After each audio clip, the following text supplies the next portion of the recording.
शिवाय सततं नमः। नमः प्रकृत्यै भद्रायै नियताः प्रणता स्मृतां सर्वमङ्गलमाङ्गल्ये शिवे सर्वार्थसाधिके शरण्ये त्र्यम्बके गौरी नारायणि नमोऽस्तुते। देहि सौभाग्यमारोग्यं देहि मे परमं सुखं रूपं देहि जयं देहि यशो देहि दिशो जहि। ओम श्री मात्रे नमः। अवधूत चिंतन श्री गुरुदेव दत्त सद्गुरुनाथ महाराज की जय। जय जय रघुवीर समर्थ।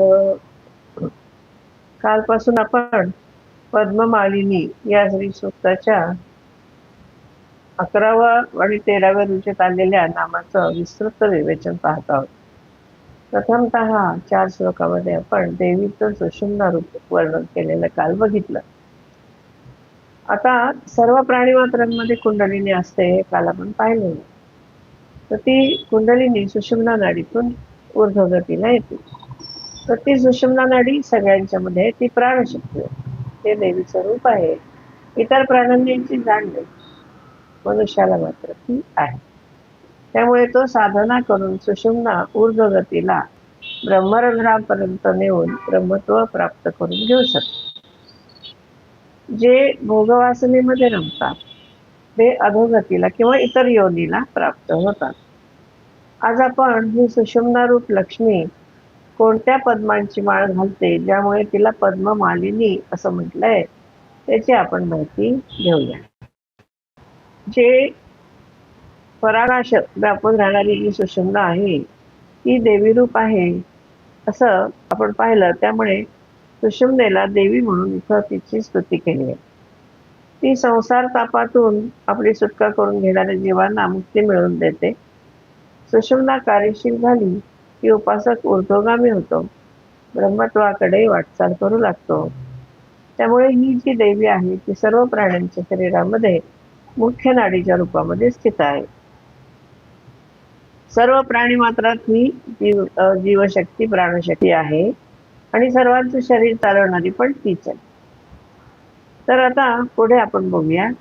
भगवती म्हणते, हे इंद्रा, की जी सुषुम्ना नाडी आहे तिच्या रूपाने मी देहधाऱ्यांच्या देहामध्ये मूलकंद म्हणजे मूलाधार ते मस्तकापर्यंत सूर्य व चंद्रशक्तीमध्ये सुषुम्ना रूपाने राहते. म्हणजे इडा पिंगलांच्या मध्ये ही नाडी आहे. इथं ते वाक्य सुरू झालं होतं 4 श्लोकांमध्ये ते इथं वाक्य पूर्ण झाले. ती म्हणते की सुषुम्ना नावाची जी नाडी आहे ती सर्व नाड्यांची प्रमुख आहे. आता 181 श्लोकामध्ये सुरू झालं. महायान, योगियान, ब्रह्मरंध्रापर्यंत जाणारी अशी तिची विशेषण आहे. अशी ती सुषुम्ना रूपाने असणारी देवी सर्व प्राण्यांच्या देहामध्ये मूलाधारापासून मस्तकापर्यंत आहे आणि ती सूर्य आणि चंद्रशक्तीच्या मध्ये. इडा पिंगला ह्या 2 नाड्या चंद्र आणि सूर्यशक्तीने युक्त आहेत. या नाड्या आज्ञाचक्रामध्ये एकत्र येतात. इथं सुषुम्ना आहे म्हणजे या ठिकाणी आज्ञाचक्रामध्ये सुषुम्ना इकडून येणारी इडा आणि पिंगला यांचा इथे संगम होतो. तर दोन्ही खाली येतात आणि सुषुम्ना वरती जातात. ही सुषुम्ना प्रमुख आहे कारण ती पूर्णतः मेरुदंडापासून मूलाधारापासून ब्रह्मरंध्रापर्यंत जाणारी एकमेव अशी ती नाडी. या दोन्ही नाड्या किंवा तिन्ही नाड्या किंवा इतर ज्या नाड्या आपल्या शरीरामध्ये काल आपण उल्लेख केलाय तर त्या सगळ्या लक्ष्मी शक्तीने बाधित आहेत. आणि त्यामुळे सूर्यनाडी चंद्रनाडी पण तिच्या शक्तीने बाधित आहे. सुषुम्ना मुख्य प्राणशक्ती आहे, देवीचं रूप आहे, प्राणमय चिन्मय संवित स्वरूप आहे. तीच कुंडलिनी. गोरक्षनाथ म्हणतात, कुंडलिनी परा सूक्ष्म संवित रूपा मध्यशक्ती ही आहे. ही सुषुम्नेची लक्षणं ही विशेषण आहेत ही देवीने पण वापरली. तर सुषुम्ना कार्यशील करणं हे खरं काम आहे. तिच्या कार्यशक्तीने शरीरातील सुप्त शक्ती जागृत होते. म्हणजे ती कार्यशील झाली की इतर शक्ती सुद्धा जागृत होते. उपासक ऊर्ध्वगामी होतो आणि संसार तापाचा नाश होतो. या सुषुम्नेवरती 6 प्रमुख शक्तीपीठ आहेत. आणि उपकेंद्र पण आहेत. तर प्राण्यांच्या शरीरात आणि सृष्टी शरीरात हे सगळे आहेत बरं, सृष्टीमध्ये सुद्धा आहेत आणि प्राण्यांच्या शरीरात पण आहेत. म्हणजे पिंडात आहेत आणि ब्रह्मांडात. याबद्दल देवी म्हणते की आधार इत्यादी नावे असलेली 32 कमळं आहेत. त्या कमळांच्या माळेने मी व्यापलेली आहे, म्हणून मला पद्ममालिनी असं म्हणतात. म्हणजे आता ती विषयाकडे आली खरी. म्हणजे पद्ममालिनी का म्हणतात तिने आत्ता इथं सांगितलं. शरीरस्थित प्रमुख शक्ती केंद्रांचं विवेचन मागच्या प्रवचनामध्ये आपण पाहिलेलं आहे. आपण ती प्रवचनं ऐकू शकता पुन्हा एकदा. किंवा या शक्ती केंद्राला चक्र किंवा कमळ असं म्हणतात. या श्लोकामध्ये 32 कमळ सांगितली, त्याची पण नावं घेतलेली आहेत आपण. तर योगशास्त्राप्रमाणे ही शक्ती केंद्र पिंडी ब्रह्मांडी असतात. त्या कमळांनी वेढलेली ही सुषुम्ना आहे. ही कमळांची माळ धारण केल्याप्रमाणे दिसते, म्हणून तिला पद्ममालिनी असं इथं म्हटलंय. शरीरामध्ये प्राणशक्तीचा संचार ज्या नाड्यांमधून होतो त्या नाड्या आपल्या शास्त्रामध्ये सांगितलेल्या आहेत. आणि लक्ष्मीतंत्राच्या ग्रंथकर्त्यांनी या अध्यायामध्ये 72 नाड्यांचा उल्लेख केला. शिवसंहितेमध्ये मानवी शरीरात 3,50,000 नाड्या असं म्हटलेलं आहे. प्रपंचसार तंत्रामध्ये ही संख्या 72,000 इतकी आहे. सर्वसाधारणतः 72,000 ही संख्या मानली गेलेली आहे. सिद्ध सिद्धांत पद्धतीमध्ये त्यांनी 72,000 नाड्या सांगितलेल्या आहेत. ते पान नंबर 28 वरती आहे. त्यांची शरीरातली केंद्र 108. त्यामुळे कोणताही जप 108 वेळा केला जातो. ती प्रत्येक शक्ती केंद्राला ऊर्जा मिळवण्यासाठी केला जातो. प्रमुख शक्ती केंद्र 6 जरी असली तरी विविध योगविषयक तंत्रग्रंथामध्ये आणि उपनिषदात इतर चक्रांची संख्या भिन्न भिन्न आहे. गौडपादाचार्यांच्या सुभगोदय तंत्रामध्ये 38 चक्रांची नावं आहेत. गौडपादाचार्यांचं सुभगोदय तंत्र आहे, त्याच्यामध्ये 38 चक्रांची नावं. सौंदर्य लहरी या आद्य शंकराचार्य विरचित ललिता देवी स्तोत्रावरून जे मंत्रशास्त्र लिहिलं गेलंय त्याचं विवेचन करताना संपादकांनी 18 चक्रांची नावं दिली. ती अशी: कौलपद्म पहिलं, मग विषु, मूलाधार, मणिपूर, स्वाधिष्ठान, अनाहत, विशुद्धी, लंबिकाग्र, आज्ञा, हिंदू, अर्धचंद्र, रोधिनी, नाद, नादांत, शक्ती, व्यापिका, समना आणि उन्मना. हे जे आहे मंत्रशास्त्र संपादक द. शम केळकर, पान नंबर 32, सौंदर्य लहरीवरती त्यांचं पुस्तक आहे, आपण जरूर पाहू शकतो. यामध्ये 32 चक्रांचा उल्लेख केला, तो मागच्या वेळेला आपण बघितलेला आहे. प्रत्येकामध्ये मुख्य जी चक्र आहेत त्याच्यामध्ये मधली चक्र आपण बघितली. तर योग साधनेमध्ये देवी उपासना करताना श्रीयंत्र किंवा श्रीचक्राची उपासना केली जाते. ते श्रीचक्र काय आहे तर पिंड आणि ब्रह्मांडाचं प्रतीक आहे. मनुष्य शरीरामध्ये जशी शक्ती चक्रे आहेत तशी ब्रह्मांडाच्या विराट शरीरामध्ये सुद्धा आहे. आता या चक्रांचा आणि मनुष्यातील त्याच्या जे शरीरातील चक्र आहेत त्यांचा एकमेकांशी संबंध आहे. दरवेळेला मी सांगते की हे जे सूक्त आहे ते निसर्ग आणि आपण ह्यांचा एकीकरण होण्यासाठी आपल्याला मार्गदर्शन करते. निसर्ग आणि आपण याच्यामध्ये भेद नाही, त्याच्याशी निसर्गाशी आपल्याला एकत्व करायचं आहे, विश्वात्मक व्हायचं आहे. तेव्हा ते दोन्ही जी चक्र आहेत ते एकमेकांशी त्याचा संबंध आहे. श्रीचक्र की उपासना म्हणून एक लेख आहे कल्याण मासिकामध्ये.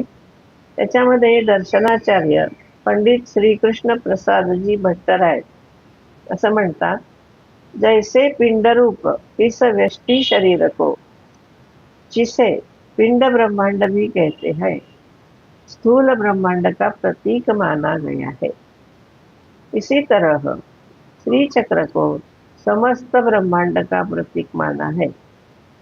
जैसे ब्रह्मांड में तीनों लोक है, तीनों गुण है और महत्त्वादि सभी तत्व विद्यमान है, उसी तरह पिंड ब्रह्मांड में मूलाधार से लेकर ब्रह्मरंध्र पर्यंत उक्त सभी लोक, सभी तत्व, सभी गुण और सभी अवस्थाएं विद्यमान है।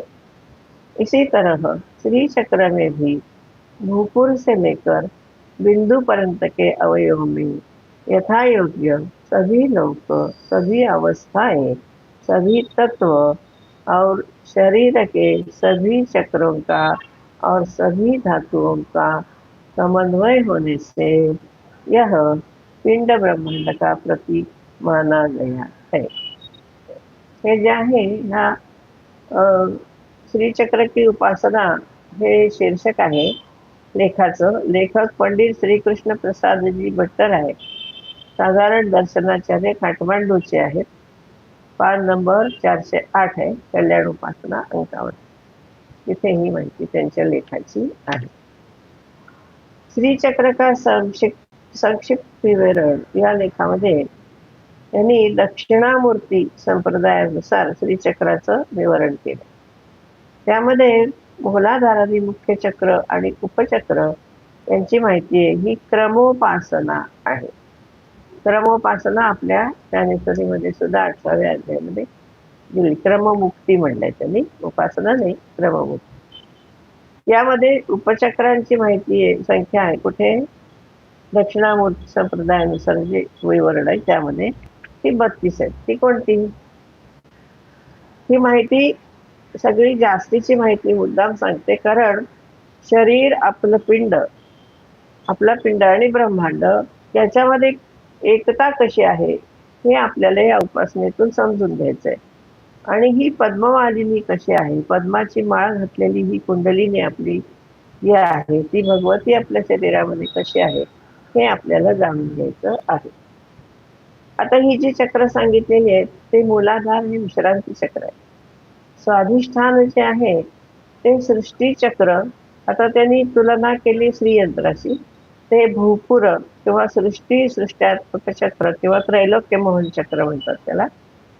त्रिवृत्त म्हणजे सृष्टीचक्र जे त्रिवर्ग साधन चक्र आहे हे श्रीयंत्रामधलं. षोडश दल जे आहे, कमळ आहे मध्ये त्यात, ते सर्व स्थित्यात्मक चक्र किंवा सर्वाशा परिपूरक चक्र असं म्हणजे जी त्याची लेयर्स आहेत श्रीचक्रामध्ये त्याला प्रत्येकाला एक एक संज्ञा दिलेली आहे. त्रैलोक्य मोहन चक्र, सर्वाशा परिपूरक चक्र, सर्व संक्षोभण चक्र अशी नावं त्याची आहेत. नंतर त्याच्यामध्ये जे अष्टदल आहे श्रीयंत्रामध्ये ते सृष्टी संहारात्मक चक्र आहे. सर्व संक्षोभण चक्र त्याला म्हटलं. आणि समष्टी चक्र जे आहे सृष्टी अनाख्य चक्र आहे. आणि समष्टी चक्र जे आहे 2 ते सृष्टी भासात्मक चक्र आहे. म्हणजे हे स्वाधिष्ठान चक्राचं वर्णन श्रीयंत्राच्या प्रमाणे त्यांनी केलेलं आहे. दुसरं आहे मणिपूर, म्हणजे दक्षिणामूर्ती संप्रदायाप्रमाणे. मणिपूर मध्ये काय आहे? स्थितीचक्र आहे. हे श्रीयंत्राशी तुलना करून चतुर्दशार म्हणजे 14 त्याला विभाग आहे, त्याला सर्व सौभाग्यदायक चक्र म्हणलंय. बहिर्दशार जे आहे त्याला सर्वार्थ साधक चक्र म्हणलंय. अंतर्दशार जे आहे ते सर्व रक्षाकर चक्र आहे. म्हणजे एक सृष्टीची स्थिती आहे आणि संहार पण आहे. समष्टी चक्र 1 मध्ये आणि समष्टी चक्र 2 मध्ये. स्थिती अनाख्या आणि स्थिती भासा चक्र अशी चक्र त्यांनी दिलेली. अनाहत चक्रामध्ये काय आहे तर संहार चक्र, आपलं आणि श्रीयंत्राचं किंवा आपलं समष्टी आणि ब्रह्मांडाचं एकत्व करून पाहायचं येते. अनाहतामध्ये संहार चक्र आहे, अष्टार चक्र, अष्टदल, ते सर्व रोगहार चक्र आहे. त्रिकोण जो आहे ते सर्व सिद्धिप्रद चक्र आहे. आणि बिंदू जो आहे श्रीयंत्राचा तो सर्वानंदमय चक्र म्हणून सांगितला जातो. हे समष्टी चक्र 1 आणि समष्टी चक्र 2 याला अनाख्या, संहार अनाख्या आणि संहार भासा चक्र असं होतं. आता आपण बघितलं मूलाधार झालं, स्वाधिष्ठान झालं, अनाहत झालं, आता विशुद्ध चक्र. याच्यामध्ये अनाख्या सृष्टी चक्र आहे, अनाख्या स्थिती चक्र आहे, अनाख्या संहार चक्र आहे, अनाख्या चक्र आणि अनाख्या भास चक्र. नंतर आलं आज्ञाचक्र. आज्ञाचक्रामध्ये भाषा चक्र, भाषा सृष्टी चक्र, भाषा स्थिती चक्र, भाषा संहार चक्र, भाषा अनाख्या चक्र आणि भाषा चक्र. हे श्रीचक्र जे आहे त्याच्यामध्ये मगाशी जे सांगितलं ते लेखक श्री कृष्णदासजी भट्टराय आहेत आणि कल्याण उपासना अंकाच्या पान नंबर 414 वरती हे सगळे चक्र लिहिलेले आहे. पुढे आता आणखीन कोणी काय चक्राविषयी माहिती दिली तर महामहोपाध्याय गोपीनाथ कविराज यांनी 27 योग चक्र सांगितले. कोणती? मूलाधार, महापद्म, स्वाधिष्ठान, सुषुम्ना, गर्भ, मणिपूर, लिंग, अनाहत, मनश्चक्र, विशुद्ध, प्राण, अबल, चबुक, बलवान, कर्णमूल, त्रिवेणी म्हणजे भ्रूमध्य, चंद्र ललाटमध्ये, अमृत, ब्रह्मद्वार, कुंडलिनी, ब्रह्मरंध्र, ऊर्ध्वरंध्र, अलक्ष, पुण्यागार, गोल्हाट, वज्रदंड आणि निराधार चक्र. गोपीनाथ कविराजांचं पुस्तक आहे भारतीय संस्कृती और साधना खंड 2. त्याच्यामध्ये पान नंबर 254 ते 298 मध्ये ही माहिती आहे. आता आणखीन कुठे काय चक्रांविषयी लिहिले बघूया. अभिनव मराठी ज्ञानकोश, त्यामध्ये चक्रासंबंधी माहिती देताना 30 योग चक्र सांगितलेले. स्थूलमानाने 30 चक्रांचा वारंवार उल्लेख श्रीविद्येत येत असतो असं कोशकार म्हणतात. ती चक्राची पादांगुष्ठ ते कानाजवळ असून त्यामुळे ठिकाणाचं ज्ञान होतं. दुसरं पार्शिनी ते मानेच्या पाठीमागे आहे, त्यामुळे लोभ आणि लाभ यांची भावना येते. गुल्फ हे घोट्याजवळ आहे, त्यामुळे शिस्त निर्माण होते. जानू हे मस्तकाच्या पुढच्या भागामध्ये ते आदर भावना दर्शक आहे. वायू किंवा वायू ते गुह्यस्थानाजवळ आहे. सौंदर्य, ऐहिक ऐश्वर यांच्या भावना इथून नियंत्रित होतात. नंतर मूलाधार, मनोव्यापाराचं मुख्य केंद्र. योनिष्ठान, जननेंद्रिय किंवा शिवशक्ती ऐक्याचं प्रतीक. मुष्क अंडाशयाजवळ असून काल निदर्शन करते. मेढ हे पुरुषेंद्रिय आहे, त्यामुळे बहुत्वाचे निदर्शक. वंक्षण हे खालच्या जबड्यामध्ये असून ते उष्णता आणि संरक्षण यांचे चक्र आहे. मग आलं स्वाधिष्ठान, ते जननेंद्रिय एक प्रमुख चक्र आहे. कंदयोनी, जननेंद्रिय आणि नाभी याच्यामध्ये ते आहे आणि शरीरातील अग्नीचे किंवा वैश्वानराचे स्थान आहे. इडा पिंगला ह्या नाड्या तिथून उत्पन्न होतात. प्राण आणि जीवन तत्व इथून नियंत्रित केलं जातं. नंतर नाभी, इथं इडा पिंगला आणि मज्जातंतू यांचा संयोग. नंतर मणिपूर, सूर्यकेंद्र इथं एक प्रमुख चक्र आहे. अंगुष्ठ, सर्व चक्रांवर आधिपत्य करणारे हे चक्र मान आणि मस्तक यांच्या संधीमध्ये आहे. अरत्नी कानाच्या मागील बिंदूशी निगडित. कक्ष गुडघ्याजवळच्या स्नायूशी निगडित आहे आणि परावलंबित्वाचं निदर्शक आहे. अनाहत हृदयकोश एक प्रमुख चक्र. जिव्हाग्र जिभेच्या शेंडा याच्याशी निगडित आहे आणि ते श्रद्धेचं स्थान. जिव्हा मूळ म्हणजे जिव्हा जिथे सुरू होते त्याचा कुल्याशी संबंध असून ते डोमेस्टिसिटी चक्र सांगितलं. विशुद्ध घशाच्या मागे असून एक प्रमुख चक्र आहे. घंटिका टाळ्याजवळ असून फुफ्फुसाशी त्याचा संबंध आहे, हे रंगविषयीचं स्थान. तालू अंकाशी निगडित असून आकाराचं स्थान. नंतर आहे नासाग्र, नाकाचा शेंडा मेंदूशी आणि प्रेम याचं स्थान. मानस स्वप्नसृष्टी, माया, भ्रमविषयक असं ज्ञान साधन. स्थान आहे ते. सोम ते मस्तकात आहे. ते दया, धीर, वैराग्य, विशालता, गांभीर्य या भावनांचं स्थान आहे. आणि सहस्रार हे प्रमुख चक्र. या सुषुम्ना नाडीरूप देवी जी आहे ती या विविध चक्रांच्या पद्मांच्या मालिकेने सुशोभित दिसते. काव्यात्मक ग्रंथ आहे हा नेहमी सांगते. तसं हे काव्यात्मक वर्णन आहे. एक सुषुम्ना नाडी त्याच्यातून जी कुंडलिनी वाहते तिच्या भोवती ही चक्र आहेत त्याची माळ तिने घातलेली आहे. देवीच्या गळ्यामध्ये आपण कमळांची माळ पाहतो. ती कमळं योगशास्त्राच्या दृष्टीने अशा प्रकारची आहेत. त्यामुळे ही 32 कमळांची माळ आहे तिच्या गळ्यामध्ये आहे. म्हणजे 32 उपशक्ती केंद्र तिच्या अवतीभोवती स्थित आहेत. त्या कमळांची माळ तिच्या भोवती असल्यामुळे ती शोभित दिसते असं रूपक इथं केलेलं आहे. आणि ही कमळांची माळ असल्यामुळे घातल्यामुळे तिला पद्ममालिनी असं म्हटलंय, असा याचा भावार्थ आहे. म्हणजे अगदी सोप्या शब्दात जर सांगायचं झालं हे सगळं इतकं वर्णन केल्यानंतर, तर आपल्या शरीरामध्ये मूलाधार ते सहस्रार अशी 6 शक्ती केंद्र प्रमुख आहेत. त्याच्यामध्ये उपकेंद्र बरीचशी आहेत आणि ती वेगवेगळ्या ग्रंथात वेगवेगळी नावं त्याची दिलेली आहेत. जी काही जरी असली तरी ती सगळी उपशक्ती केंद्र आहेत. आणि ही कुंडलिनी सुषुम्ना नाडीतून जेव्हा जाते ती सुषुम्ना आणि कुंडलिनी या देवी स्वरूप आहेत.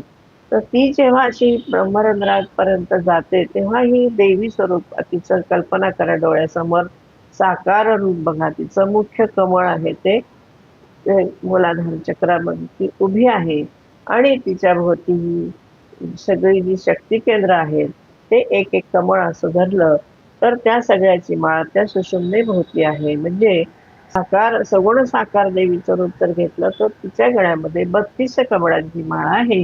ही 32 योगचक्र आहे ती उपशक्ती केंद्र आहे. असं थोडक्यात आपण हे समजून घेऊया. नावं वगैरे प्रत्येक ग्रंथामध्ये वेगवेगळे. आता आणखीन एक वर्णन आहे तिचं की कमळ जे आहे प्रत्येक देव आपल्याला कमळात बसलेले दिसतात. ब्रह्मदेव कमळामध्ये आहे, विष्णूच्या हातामध्ये कमळ आहे, लक्ष्मी कमळामध्ये आहे, सरस्वती सुद्धा कमळामध्ये बसलेली दाखवतात. हे कमळ हे योगचक्राचं प्रतीक आहे.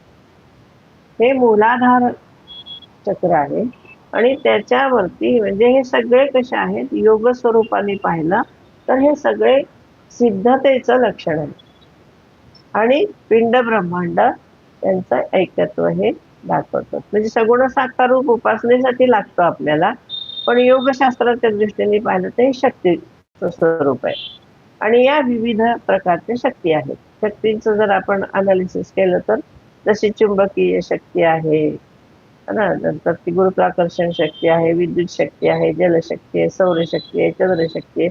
तसे ही शरीरामधल्या पण शक्ती आणि बाहेरच्या समष्टीमधल्या शक्ती ह्या सगळ्या ह्या जोडलेल्या कशा आहेत ते इथं सांगितलेलं आहे. आता आणखीन एक प्रकार प्रकृती आणि पुरुष हेच तर शब्द सगळ्यांच्या ओळखीचे आहेत. तेव्हा प्रकृती पुरुष या रूपामध्ये एक ते दोघं जण जेव्हा म्हणजे आपण देवी आणि देव असं म्हणूया, लक्ष्मीनारायण म्हणून, शिवशक्ती म्हणू, दत्तात्रेयाला घ्या म्हणू, असं काही जरी म्हटलं आपण तरी सुद्धा एक पुरुष तत्व एक स्त्री तत्व आहे. तर याच्यामध्ये ते हातामध्ये हे देव कमळ घेतात आता सांगितलं तसं. तर ते कमळ जे आहे ते कालाचं प्रतीक आहे असं लक्ष्मी इथं सांगते. काळ जो आहे तो काळ ह्या सुंदर कमळाच्या रूपाने त्याने हातामध्ये धारण केले आणि त्या काळ स्वरूप कमळावरती ते बसलेले आहेत. म्हणजे काळावरती त्यांचं आधिपत्य आहे. आणखी तसा वेगवेगळा अर्थ येत आहे. त्यामुळे तिला पद्ममालिनी असं म्हटलेलं आहे. तेव्हा हा 8 अक्षरी मंत्र सर्व कर्माचं फळ देणारा आहे. आता ही 32 कमळांची माळ घातलेली लक्ष्मी म्हणून तिला पद्ममालिनी म्हणली. एक तो अर्थ झाला. दुसरा प्रकृती पुरुष सनातन काल यांना स्वरूपाने धारण करते. म्हणजे या रूपामध्ये प्रकट होते. या रूपाचं प्रतीक म्हणून हातामध्ये कमळ धरलंय आणि तशी कमळाची माळ ती गळ्यात घालते आणि कमलासनात बसते. लक्ष्मी तंत्राचा 4था अध्याय जो आहे त्यामध्ये प्रकृती पुरुष असं रूप देवीने सांगितलेलं आहे.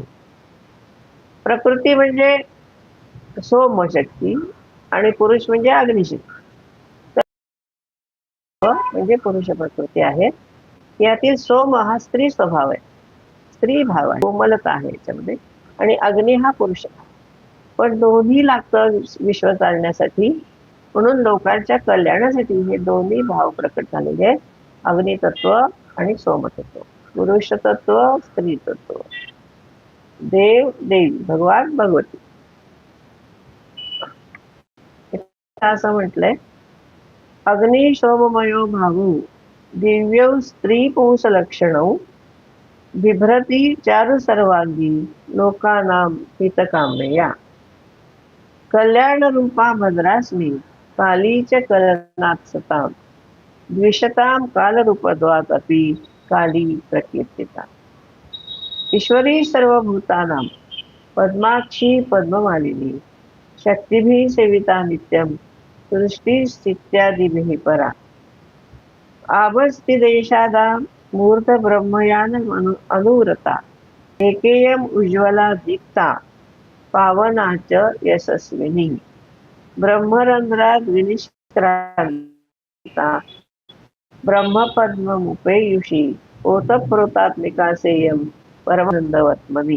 हे लक्ष्मी तंत्रातले 4थ्या अध्यायातले 37वा श्लोक आहे, 44वा श्लोक आहे, 16व्या अध्यायातला 32वा श्लोक आहे आणि 32व्या अध्यायात मध्ये 59-60 असे श्लोक या संबंधामध्ये येतात. तर ही जी लक्ष्मी आहे ही सोमतत्व आहे आणि भगवान विष्णू हे अग्नितत्व. तेव्हा ही पुरुषोत्तमाची भावरूप आहे, तिच्यापासून सृष्टी वगैरेची उत्पत्ती होते. ती सर्व रूपाला धारण करते आणि याचं प्रतीक म्हणून ती हातामध्ये कमळ धरते. ती सनातन काल पण आहे. लक्ष्मीच महाकाली आहे, कालरूप धारण करते. ते कालरूप म्हणजे तिच्या हातामधलं कमळ आहे. तसंच सृष्टी स्थिती आणि पराशक्ती यांनी तिची नित्यपूजा केली जाते. त्या शक्ती तिच्या अवतीभोवती असतात, म्हणून सुद्धा ती पद्ममालिनी आहे. पद्ममालिनीचे इतके आयाम या पदाचे अर्थाचे या ग्रंथामध्ये सांगितलेले आहे. आता लक्ष्मी कमळामध्ये उभी दाखवतात किंवा बसलेली दाखवतात, तर तिथे महापद्म आहे. ते कोणतं आहे तर सहस्रार चक्र. नाभीच्या अधोभागापासून मस्तकापर्यंत ब्रह्मयानाच्या सुषुम्नेच्या मार्गाने जाणारी उज्ज्वल प्रकाशित यशस्वी अशी देवी ब्रह्मरंध्रातून निघून महापद्मामध्ये बसणारी परमानंद रूप राहणारी सर्वत्र भरून राहिली आहे. ते जे कमळ आहे ते आहे सहस्रार चक्र. मूलाधार ते सहस्रार सगळ्याच चक्रांचं ते प्रतीक पण. त्याचं वर्णन पद्ममालिनी असं केलं. थोडक्यात काय आहे तर प्रकृती पुरुष कालरूपात असणार.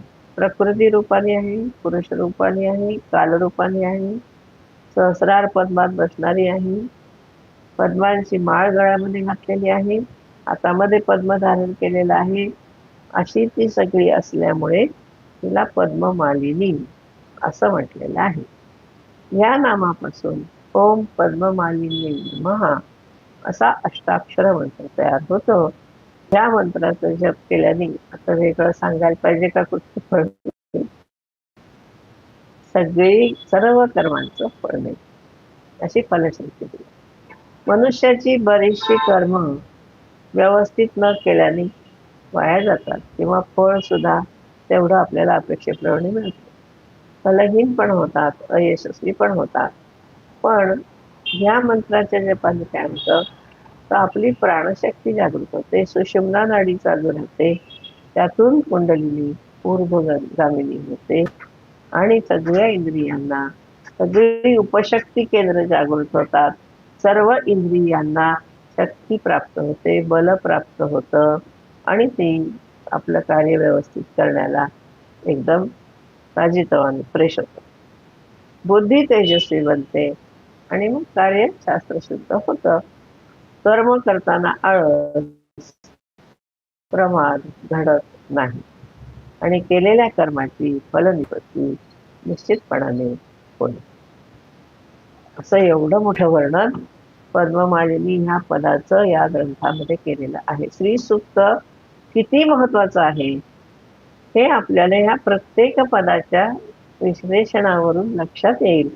आणि ते सूक्त म्हणताना काळजीपूर्वक त्याच्या अर्थावरती लक्ष ठेवून म्हणून अगदी 16 वेळा घाईघाईनी म्हणून की ते अर्ध्या तासात आमचं म्हणून होतं वगैरे असं श्रीसूक्त म्हणण्यामध्ये काही अर्थ नाही. खूप गडबड करतात श्रीसूक्त म्हणताना आणि घाईघाईनी लक्षतातपणाने पाठवतात, तर तसं करायचं नसतं. प्रत्येक पद जे आहे ते किती गंभीरपणाने घ्यायला पाहिजे ते आपल्याला ह्या ग्रंथावरून समजतं. तेव्हा पद्ममालिनीचा इतकं विस्तृत वर्णन या ग्रंथामध्ये आहे, त्यावरून आपल्याला त्याचं गांभीर्य, त्याची खोली, त्याचं महत्व सगळं आपल्या लक्षात आलं असेल. उद्या आपण पुढचा मंत्र बघूया. आज इथे आपण थांबू. सर्वे भवन्तु सुखिनः, सर्वे सन्तु निरामयाः, सर्वे भद्राणि पश्यन्तु मा कश्चित् दुःखभाग् भवेत्. ओम शांती शांती शांती. हरि ओम. श्री गुरु